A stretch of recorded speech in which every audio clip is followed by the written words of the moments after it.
Yeah. Hey, you want to them sunshine? Dancehall police, innit? See the more them a fight with, the more stronger we get.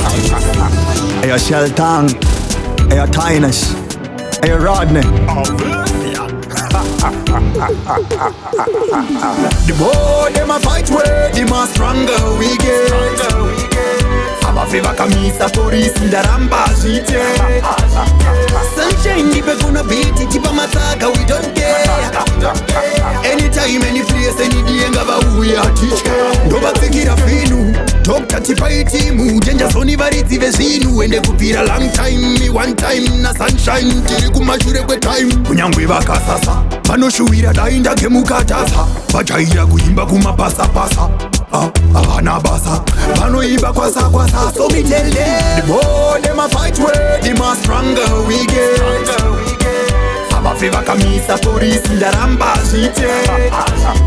Sunshine dipe kuna biti tipa mataka we don't care. Anytime, any place, any day ngaba uya teach. Kumangoma ndire mukoma Vambofa vandi kona taina Shibata tuni mirandiva tipe shona Meditation ipa ngoma Tipa twene ngoma Mirandiva laine hava vepunga shoma Avanakana kuvesi Taipi notengesa kupesi Ini navo apana hes HK ndatowezera pes. The more them a fight with The more stronger we get. Abafeva kamisa polisi ndaramba zite. Sunshine dipe kuna biti tipa mataka we don't care. Anytime, any place, any day ngaba uya teach. Ndoba tsikira finu Dr. tipa itimu Jenja soni variti vezinu Ende kupira long time Me one time na sunshine Tiri kumashure kwe time Kunyangwe baka sasa Panoshuira dainda kemukatasa Bachaira kuimba kumapasa pasa Abana basa Panoimba kwasa kwasa So me tell them The more them a fight with The more stronger we get. Abafeva kamisa polisi ndaramba zite.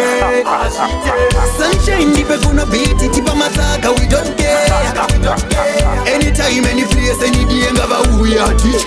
Kumangoma ndire mukoma Vambofa vandi kona taina Shibata tuni mirandiva tipe shona Meditation ipa ngoma Tipa twene ngoma Mirandiva laine hava vepunga shoma Avanakana kuvesi Taipi notengesa kupesi Ini navo apana hes HK ndatowezera pes. The more them a fight with The more stronger we get.